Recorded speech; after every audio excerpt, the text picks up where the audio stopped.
نحمده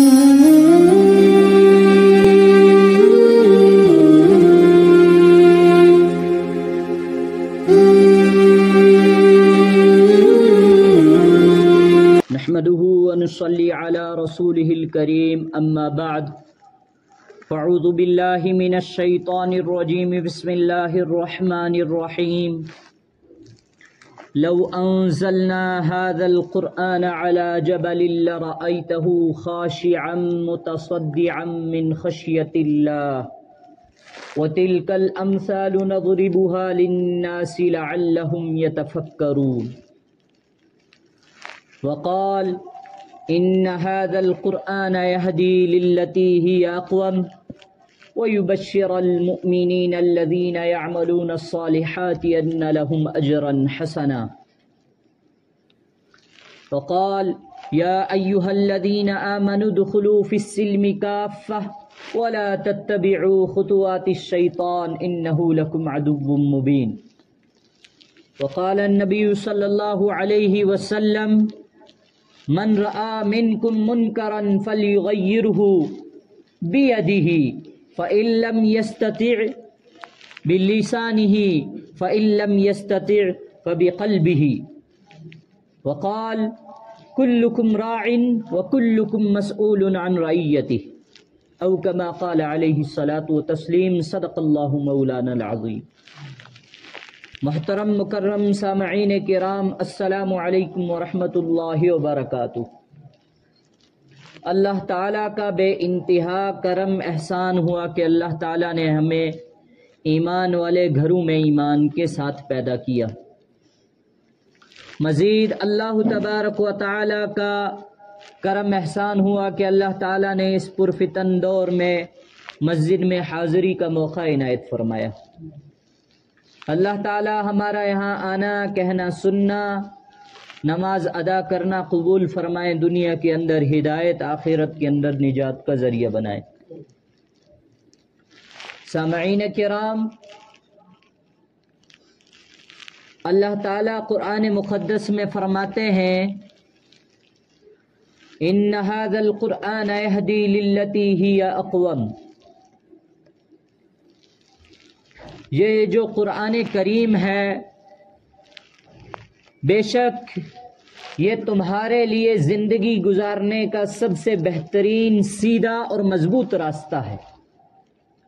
وَيُبَشِّرَ الْمُؤْمِنِينَ، اور خوشخبری ہے ان لوگوں کے لیے يَعْمَلُونَ الصَّالِحَاتِ، جو لوگ اعمال صالحہ کرتے رہے، أَنَّ لَهُمْ أَجْرًا حَسَنًا، اور اللہ تعالیٰ نے ان کے لیے ایک بہت بڑا اجر عظیم رکھا ہے۔ اب قرآن مقدس کے متعلق اللہ تعالیٰ فرماتے ہیں دوسری جگہ لو انزلنا هذا القرآن على جبل لرأيته خاشعا متصدعا من خشية الله، کہ اگر اس قرآن مقدس کو ہم پہاڑوں پر نازل کرتے، لَرَأَيْتَهُ، تم دیکھتے کہ یہ پہاڑ جو ہے اس کی خشیت سے، اس کی خوف و خشیت سے ریزہ ریزہ ہو جاتے، پھٹ جاتے۔ وَتِلْكَ الْأَمْثَالُ نَضْرِبُهَا لِلنَّاسِ لَعَلَّهُمْ يَتَفَكَّرُونَ، اور اس کو اور ان مثالوں کو اللہ تعالیٰ فرماتے ہیں ان مثالوں کو ہم نے انسانوں کو بار بار کیوں سنایا؟ تاکہ لوگ اس کے اوپر غور و فکر کریں۔ پہاڑوں کے اوپر یہ قرآن نازل ہوتا تو وہ اس کے اوپر غور و فکر نہیں کرتے، کیونکہ یہ قرآن مقدس جو ہے اس کی عظمت اس کے نسخے کی وجہ سے نہیں ہے، بلکہ اس کے کلام کی وجہ سے ہے، اس کی تعلیمات کی وجہ سے ہے، اس کے اسباق کی وجہ سے ہے، اس کے اندر وہ احکامات جو اللہ تعالیٰ نے اپنے بندوں کے لیے نافذ فرمائے اس کی وجہ سے ہے۔ مگر افسوس آج ہمارا معاشرہ ان سب باتوں سے دور نکل گیا ہے۔ اب ہمارے معاشرے کو یہ سب چیزیں جو ہے ایسی محسوس ہوتی ہیں جیسے یہ کوئی نئی چیزیں ہیں۔ ہم نے معاشرے کی اصلاح کرنی چھوڑ دی، ہم نے ذمہ داری اٹھانی چھوڑ دی کہ یہ معاشرہ ہمارا ہے اور اس کی اصلاح کی ذمہ داری بھی ہمارے اوپر ہے، جو کہ ہمارے اوپر صرف ذمہ داری نہیں تھی بلکہ اس امت کو اسی مقصد کے لیے پیدا کیا گیا تھا۔ تمام انسانیت کو اللہ تعالیٰ نے پیدا کیا اپنے تعارف کے لیے۔ کس کے لیے؟ اپنے تعارف کے لیے۔ اور اس امت کو اللہ تعالیٰ نے پیدا فرمایا قیامت تک کے آنے والوں کی اصلاح کے لیے، جس کے متعلق اللہ تعالیٰ قرآن مقدس میں فرماتے ہیں کنتم خیر امت اخرجت للناس تأمرون بالمعروف وتنہون عن المنکر وتؤمنون باللہ، کہ تم سب کے سب بہترین امت ہو۔ کیوں بہترین امت ہو؟ کیونکہ پہلی امتوں کے پاس گاڑیاں نہیں تھی، بنگلے نہیں تھے، ٹیکنالوجی نہیں تھی، صحت جو ہے ہیلتھ مینجمنٹ نہیں تھی، انڈسٹریل مینجمنٹ نہیں تھی، نہیں ان وجہ سے نہیں، بلکہ ان امتوں میں اور ہم میں جو فرق ہے، بنیادی فرق وہ یہ ہے کہ ان کی اصلاح کے لیے نبی آتا، رسول آتے، وہ ان کی اصلاح کرتے جب وہ نبی چلے جاتے تو ان کے اوپر کسی قسم کی کوئی ذمہ داری نہیں ہوتی تھی کہ اب تم نے بچے ہوئے بگڑے لوگوں کو سدھارنا ہے، ان کی اصلاح کی ذمہ داری تمہارے اوپر ہے۔ نہیں، ان کے پاس یہ نہیں تھا، ان کو یہ حکم نہیں تھا، بلکہ ہمیں نبوت والا کام ملا، اس وجہ سے ہم بہترین امت ہیں۔ اور وہ نبوت والا کام کیا ہے؟ تأمرون بالمعروف، لوگوں کو اچھائی کا حکم کرو، جس کے لیے ہمیں نکالا گیا ہے۔ اخرجت للناس، کہ جس کے لیے تمام لوگوں کو نکالا گیا، وہ کیا ہے؟ تأمرون بالمعروف۔ ہم سب کے لیے ہمیں نکالا گیا ہے۔ اس امت کا ہر فرد واحد ذمہ دار ہے کہ وہ اپنے آس پاس کے، اپنے ماتحتوں کی، اپنے سرپرستوں کی بھی اصلاح کرے۔ تأمرون بالمعروف، ان کو اچھائی کا حکم کرے۔ بعضی مرتبہ والدین جو ہے اسلامی اعتبار سے تعلیم یافتہ ہوتے ہیں، اور بعضی مرتبہ والدین جو ہے اسلامی تعلیم کے اعتبار سے ناشنا ہوتے ہیں، کم پڑھے لکھے ہوتے ہیں، بڑی مشکل سے دیکھ کے لوگوں سے نماز سیکھی ہوتی ہے، اور گھروں میں ان کے بچے علماء حفاظ ہوتے ہیں، اگر وہ نہیں تو کم سے کم مکاتب مدارس میں پڑھ لکھ کر قرآن و حدیث کے صحیح پڑھنے والے بن جاتے ہیں، تو ان بچوں کے اوپر ذمہ داری عائد ہو جاتی ہے کہ تم نے اپنے والدین کی اصلاح کرنی ہے۔ اور جہاں والدین تعلیمی یافتہ ہوں، اسلامی اعتبار سے، اخلاقی اعتبار سے، معاشرتی اعتبار سے، وہ اپنے بچوں کی اصلاح کے ذمہ دار ہیں۔ اور آج اصل بنیادی وجہ جو ہم نے اپنے معاشروں سے ختم کی ہے وہ یہ ہے کہ بھائی مجھے کیا ہے، اگلا بندہ کیا کرتا رہے، میں تھوڑی اس کی قبرہ بچ گینا۔ اور وہاں ایک حدیث مجھے یاد آ گئی، حضرت ابن مسعود رضی اللہ عنہ سے بھی یہ مروی ہے، حضرت امی عائشہ سے مستقل اس کے متعلق جو ہے ایک روایت موجود ہے، آپ فرماتی ہیں کہ ایک مرتبہ نبی اکرم صلی اللہ علیہ وسلم گھر میں تشریف لائے، آپ بہت جلدی میں تھے اور آپ کے چہرے انور کا رنگ جو ہے وہ اس وقت میں نے دیکھا کہ جدا ہے، الگ ہے، آپ کے چہرے کے اثرات بدلے بدلے سے ہیں، اور آپ فوراً حجرے مبارک سے ہوتے ہوئے مسجد میں تشریف لے گئے، کیونکہ آپ کا حجرہ جو تھا مسجد کے ساتھ تھا، آپ کے مکان میں اور جو ہے مسجد میں صرف ایک دروازے اور ایک دیوار کا فرق تھا، بس لگا ہوا تھا، اور وہی حجرہ آپ کا جو ہے آج بھی گنبد خضرا جس کے اوپر ہے مسجد نبوی کے اندر موجود ہے۔ آپ وہاں سے سیدھا مسجد میں تشریف لے گئے۔ امی عائشہ فرماتی ہیں کہ میں نے دیکھا کہ آج کوئی نہ کوئی عجیب معاملہ آپ صلی اللہ علیہ وسلم کو پیش آیا ہے، تو میں جو ہے دیوار کے ساتھ کان لگا کر کھڑی ہو گئی، تو میں سننے لگ گئی۔ آپ صلی اللہ علیہ وسلم نے فرمایا، اے لوگو خبردار، ان قریب کہ یہ امت، میری امت امر بالمعروف اور نہی عن المنکر کو چھوڑ دے گی، اور اس کو چھوڑنے کے بعد وہ وحی کے برکات سے محروم ہو جائے گی۔ اور وحی کے برکات کیا ہیں؟ کہ جو نبی اکرم صلی اللہ علیہ وسلم کے ساتھ جو ہے زمانے میں وحی کے برکات صحابہ نے دیکھے، فی الفور برکتیں آتی دیکھی،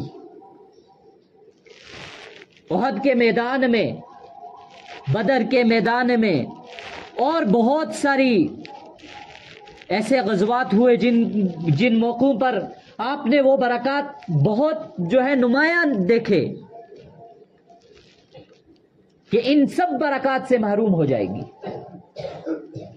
اور دوسرا اثر کہ لوگوں کے پاس علم الہی ختم ہو جائے گا، سب اپنی دلیل، حجت، آتھورائزیشن کے بل بوتے پر ایک دوسرے کو دبائیں گے، ایک دوسرے کو اونچا کریں گے۔ اصل معلوم کسی کو نہیں ہوگا کہ میں کر کیا رہا ہوں۔ دو جگہ بیٹھے دو عالم صاحب لڑ رہے ہوں گے، ان کو یہ معلوم نہیں ہوگا کہ ہم یہ جو لڑائی آپس میں لگا بیٹھے ہیں، لڑ رہے ہیں، اس سے فائدہ کیا ہونے والا ہے؟ معاشرے کی اصلاح ہونے والی ہے؟ آپ خود کی اصلاح کر رہے ہیں؟ آپ اپنے بچوں کی اصلاح کر رہے ہیں؟ نہیں، بس جی اس بندے نے جو بات کہی ہے یہ ثابت کر کے دکھا، اور میں کر کے دکھاؤں گا۔ تو علم الہی ختم۔ اللہ تعالیٰ جو اپنے بندوں کو خاص علم عطا فرماتے ہیں وہ وحی کے ذریعے سے عطا ہوتا تھا نبی علیہ انبیاء کو، پھر اس کے بعد جزیاتی طور پر وحی کے اثرات ہوتے تھے، وہ چیزیں ختم۔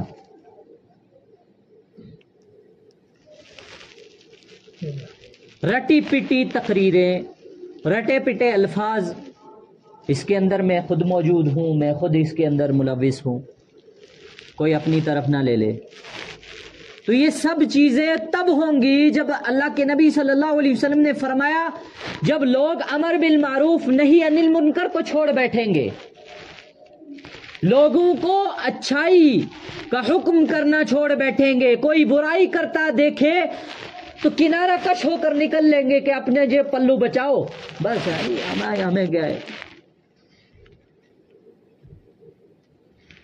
کسی کی بچی کسی غلط نقل و حرکات میں پائی جاتی ہے تو وقتی طور کوئی اس کو سمجھانے والا نہیں ہے، اس کے والدین کو اس کے متعلق جو ہے مناسب طریقے سے اصلاح کے پہلو کو سامنے مد نظر رکھتے ہوئے اطلاع کرنے کے بجائے اس کو چھپا دیا جاتا ہے۔ گھروں میں آ کے چے میں گوئیاں شروع، اس کے متعلق غیبتیں شروع، چاہے وہ گناہ کر رہی تھی اس کے متعلق جو آپ پیٹھ پیچھے بات کر رہے ہیں وہ غیبت ہے، اس کا گناہ اس کی ذات کے ساتھ ہے، اس کے پیٹھ پیچھے جو بات کر رہے ہیں وہ آپ قرآن کے متعلق اپنے مردار بھائی کا گوشت کھا رہے ہیں، سامنے نہیں اصلاح کی جائے گی، ہمیں کیا ہے جی مرتے رہے، ہاں لانے دی گدری ہے، وہ کیا؟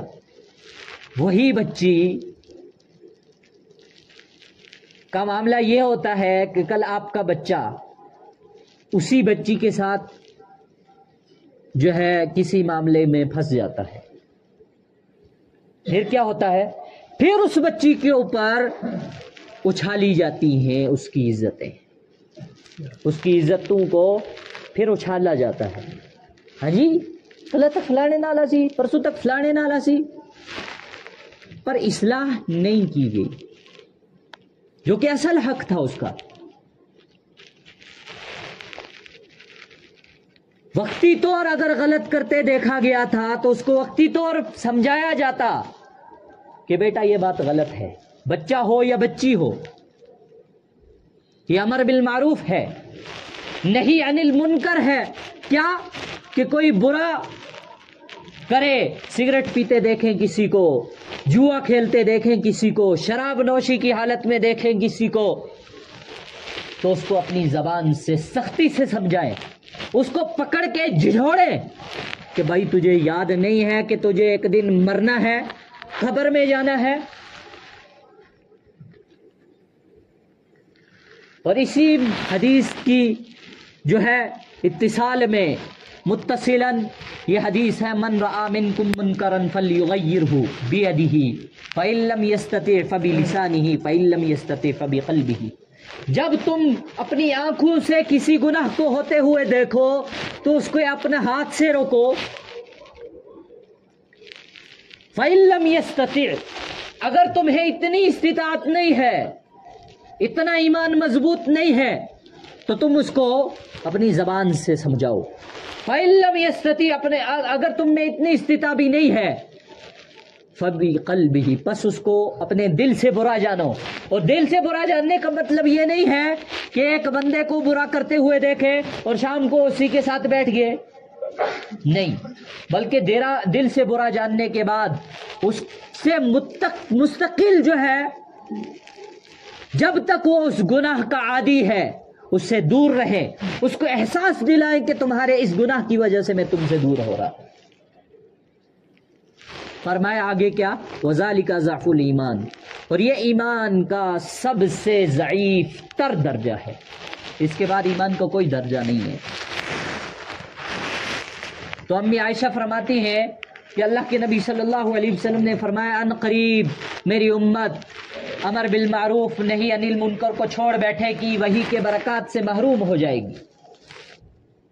پھر اس وقت کیا ہوگا کہ تم انتظار کرنا آندھیوں کے آنے کا، سیلابوں اور طوفانوں کے آنے کا، پھر اس وقت تم گڑ گڑاؤ گے، تمہاری نہیں سنی جائے گی، رو گے تم، دعا مانگو گے، تمہاری دعا قبول نہیں کی جائے گی، سوال کرو گے اللہ سے، تمہارے سوالوں کے جواب نہیں ملیں گے، تم پر ظالم ترین حکمران مسلط ہو جائیں گے۔ یہ اس وقت نہیں ہوگا کہ جب امت گناہوں میں ملوث ہو جائے گی، جب گناہ ان کے آسمانوں پر پہنچ جائیں گے تب قیامت آئے گی۔ یہ تو اس وقت ہوگا جب امر بالمعروف نہی عن المنکر کے مستقل ذرائع موجود ہوں، آپ کی زبان اتنی اس صلاحیت کی حامل ہو کہ آپ بول کر کسی کو سمجھا سکتے ہو، آپ کے ہاتھوں میں اتنی صلاحیت موجود ہو کہ آپ کسی کو کسی کام سے روک سکتے ہو، آپ کا قلب اتنا اثر لینے والا بھی موجود ہو کہ آپ کسی برے کام کو برا سمجھتے ہو تو اس وقت یہ کام کریں، ورنہ جو چیزیں مذکورہ بالا ارشاد فرمائی نبی اکرم صلی اللہ علیہ وسلم نے، تو ان چیزوں کا انتظار ہمیں کرنا چاہیے۔ آج ہمارے معاشرے کی اصلاح کی ذمہ داریاں جو ہیں ہم پر ہیں، وہ ہم نے چھوڑ دی، اور ہم یہ جملہ کہتے ہوئے تھکتے نہیں ہیں، اور جی ہمیں کیا ہے جی، ہم اپنا بس اپنا دیکھ رہے ہیں، اسی اپنی نماز نہیں سدھی، اللہ غفور الرحیم ہے، میں اکثر یہ بات کہتا ہوں، نقل کفر کفر نہ باشد، اللہ غفور الرحیم ہے۔ اللہ کیا ہے؟ غفور الرحیم ہے، معاف کرنے والے ہیں۔ مگر اللہ تعالی ہماری طرح آنکھ بند کر کے بیٹھے ہوئے نہیں ہیں۔ اللہ تعالی ہماری طرح جہالت کی اوڑھنی اوڑھ کر نہیں بیٹھے ہیں۔ کل اللہ تعالیٰ کیسے معاف کریں گے جبکہ ہمارے پاس پورے ذرائع موجود ہیں قرآن پڑھنے کے لیے؟ ہمارے پاس پورے مستقل قرآن پڑھانے والے، قرآن پڑھنے کے لیے ہمارے پاس نسخے موجود ہیں، تو کیسے ہم کہہ سکتے ہیں کہ جو نماز ہم نے نہیں سیکھی، ہم جو ہے اپنے بچپن سے جس نماز کو بنا سیکھے پڑھتے آ رہے ہیں، پڑھتے جائیں گے، کل مر جائیں گے تو اللہ تعالیٰ معاف کریں گے؟ نہیں، بالکل نہیں۔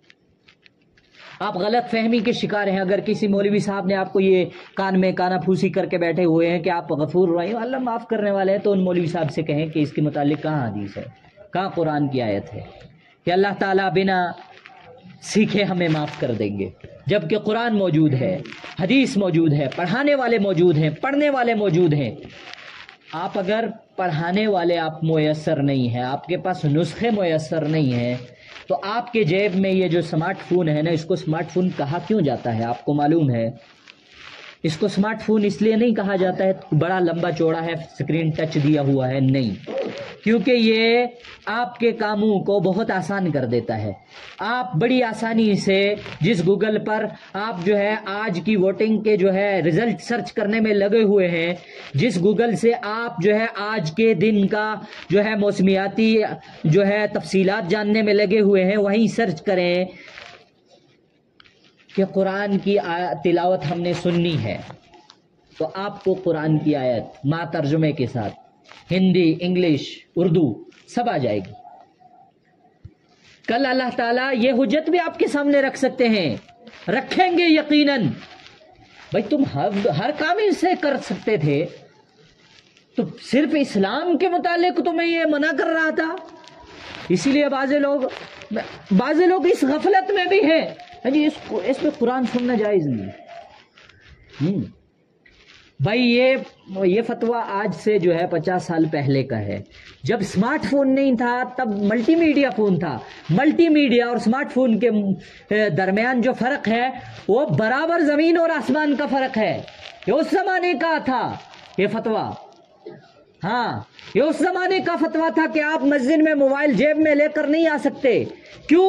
اس زمانے میں ملٹی میڈیا موبائل تھا، آن ہو گیا تو بند کرنے کا کوئی نام نشان نہیں۔ آپ جیب سے نکالے، پتا چلا کہ آپ کو آدھا گھنٹہ لگے گا مینیو میں جا کر، اندر جا کر، ملٹی میڈیا میں جا کر، ریکارڈنگ میں جا کر، FM ریڈیو میں جا کر، وہاں جا کر بند کریں گے، ایگزٹ دبائیں گے تب بند ہوگا۔ پتا چلا ادھر سے امام صاحب سلام پھیر لیے۔ تو اس وجہ سے اس وقت کہا گیا تھا کہ گھروں میں چھوڑ کر آیا کریں۔ آج سمارٹ فون ہے، اس کا سائیڈ بٹن دبا دیں، بند ہو گیا۔ پتا چلا سائیڈ بٹن ہی دبانے سے فون بھی کٹ گیا، اچانک ریکارڈ بج گیا فون میں نماز کے دوران، ہاں بٹن سامنے موجود ہیں، اس کا والیوم ڈاؤن کر دیں۔ یہ سب چیزیں ذرائع موجود ہیں۔ تو آج اصلاح معاشرہ اگر ہم نہ کر سکے اور ہم نے یہ سوچا کہ اپنے یہ جہان میٹھا، اے جان میٹھا تو اگلا کس ڈٹھا، تو پھر اگلا آپ دیکھنے کے لیے تیار رہیں، قبر کے وہ مناظر کے لیے تیار رہیں جو اس وقت بیان کرنے سے میں قاصر ہوں کیونکہ وقت کی کمی ہے۔ تو اس لیے اصلاح معاشرہ کی ذمہ داری ہم میں سے ہر فرد واحد کے اوپر ہے، اور وہ اصلاح معاشرے کی ذمہ داری کا سب سے پہلا پہلو ہے، سب سے پہلا سٹیپ ہے، قدم ہے کہ ہم سب قرآن کو پڑھیں مع ترجمے کے ساتھ۔ بھائی یہ قرآن صرف 2 جگہ نہیں استعمال ہوتا ہے، ایک نمازوں کے اندر، ایک مردوں کو آسانی کے ساتھ مارنے کے اندر یا آسانی کے بعد ان کو بخشنے کے اندر نہیں۔ ہاں آپ نے 10 حافظ صاحب بلا لیے، کہا جی نان سٹاپ پڑھتے جائیں، 1 سے 11 بجے سے لے کر 12 بجے کا آپ کے پاس ٹائم ہے، فل سپیڈ دیں، جتنا ہو سکے آپ اس کو کھینچیں۔ 12 بجے فائنل کرنا ہے، آپ کو روٹی لگائی جائے گی، اس کے بعد مہمانوں کا انتظام ہوگا، ختم۔ پڑھنے والی کو پتہ نہیں ہم نے کیا پڑھا. مجھے خود معلوم ہے، میں آج وہ مدرسے کے زمانے میں قرآن جو پڑھا تھا نا میں نے بستیوں میں، اس کے سجدے میں آج ادا کر رہا ہوں، کبھی یاد آ جاتا ہے. سجدے جو تلاوت ہوتا ہے وہ آج میں ادا کر رہا ہوں. آپ کیا بات کر رہے ہیں؟ مولوی بات کر دے تو ہاں کڑوی بات کرتا ہے، فتنہ اندوزی کی بات کرتا ہے، فتنہ انگیزی کی بات کرتا ہے. نہیں نہیں نہیں، جب تک زبان ہے تو اصلاح معاشرے کے اعتبار سے بولتی رہے گی، کڑوا بھی بولے گی. نہیں، یہ قرآن جو آپ پڑھا رہے ہیں یہ آپ کے مردوں کو نہیں بخشا سکتا تو آپ کے زندوں کو کیا غور و فکر دلوائے گا؟ تو اس لیے قرآن کو آسانی سے، آرام سے، بالکل مطمئن ہو کر پڑھیں، ما ترجمے کے ساتھ. اب ترجمہ موجود نہیں ہے آپ کے پاس تو اس کی ہمیں بھائی مارکیٹ میں جائیں، خریدیں، اپنے بچوں کو پڑھائیں. گھروں میں جو ہے آپ گانے لگوا سکتے ہیں، اونچے اونچے لاؤڈ سپیکر پر آپ جو ہے نیوز لگا سکتے ہیں، ریکارڈ لگا سکتے ہیں، قوالیاں لگا سکتے ہیں. وہیں آپ گھر میں جو ہے قرآن کی تلاوت آپ وہ ہے لوپ پر چلا دیں. اللہ کی قسم کر کے کہتا ہوں، گھر کی عورتیں، جب یہ زمانہ تھا کہ MP3 جو آتا تھا اس کے اندر جو ہے گھروں میں عام رواج چل گیا تھا یہ معمول کے گھروں کے اندر عورتوں نے جو ہے میموری کارڈ میں نعت تلاوت جو ہے ڈال لی تھی اور گھر کے اندر کچن میں لگا لیا. میں نے خود اس کا اثر دیکھا ہے کہ جو مجھے مسئلے نہیں معلوم تھے وہ مجھے میری والدہ، جن کو ابھی کلمہ بھی صحیح سے تلفظ کے ساتھ یاد نہیں ہوگا، وہ کہتی تھی بچہ اتنا غلط کر دیو. میں تکلے سن دیا تھی. اتنی اثر لینے والی ہمارے گھروں کے اندر موجود ہیں عورتیں. تو پہلا سٹیپ میں نے کیا بتایا؟ قرآن کو ترجمے کے ساتھ پڑھیں، ہر فرد واحد پڑھے. اور دوسرا، قرآن کی آیات کو پڑھنے کے بعد اس کو سمجھنے کے لیے آپ علماء کے ساتھ رجوع کریں، آپ جماعتوں میں جائیں، اپنا وقت دیں، عورتوں کے ساتھ جائیں، اپنی مستورات کے ساتھ جائیں. جو علماء آپ کو یہ فتوے دے رہے ہیں کہ عورتوں کے ساتھ جماعت میں جانا جائز نہیں ہے، میں ان سے کہنا چاہتا ہوں آپ کہاں تھے جب کو ایجوکیشن کا جو ہے رواج عام ہو گیا؟ آپ کہاں تھے؟ آج جو یہ یونیورسٹیوں میں، کالجوں میں یہ جو عورت اور مرد کی اختلاطی تعلیمات ہیں، اس کے اندر جو اتنے مضر اثرات پیدا ہو رہے ہیں، وہ کہاں تھے آپ؟ اس کے اوپر فتویٰ دے کر بتائیں. آپ کی جو ہے عالمیت اور مفتیت کو میں مانتا ہوں نہیں، غلط فتویٰ ہے. دیتے ہوں گے کچھ اپنے علم کے اعتبار سے، پر یہ کسی جگہ بھی قابل قبول نہیں ہے آج کے اعتبار سے. عورتوں مردوں کے ساتھ آپ جو ہے اپنے محرمات کے ساتھ عورتوں کو جماعتوں میں بھیجیں، کیونکہ آپ کی عورتیں گھروں میں نہیں پڑھ سکتی، مدارس میں بھیج نہیں سکتے. آپ اپنی جو ہے بیوی کو کیسے بھیجیں گے؟ اپنی والدہ کو کیسے بھیجیں گے؟ تو اس لیے عورت اصلاح معاشرے کی گود ہے. اس کی گود سے پیدا ہونے والا تربیت یافتہ بچہ معاشرے کا علامہ اقبال بنے گا، معاشرے کا مولانا قاسم نانوتوی بنے گا، ابو الکلام آزاد بنے گا. اللہ تعالیٰ کہنے سننے سے زیادہ عمل کی توفیق عطا فرمائے. اللہ تعالیٰ ہمیں اصلاح معاشرے کے اعتبار سے جو ہے کوشش کرنے کی توفیق عطا فرمائے. وآخر دعوانا الحمدللہ رب العالمین وما توفیقی الا باللہ.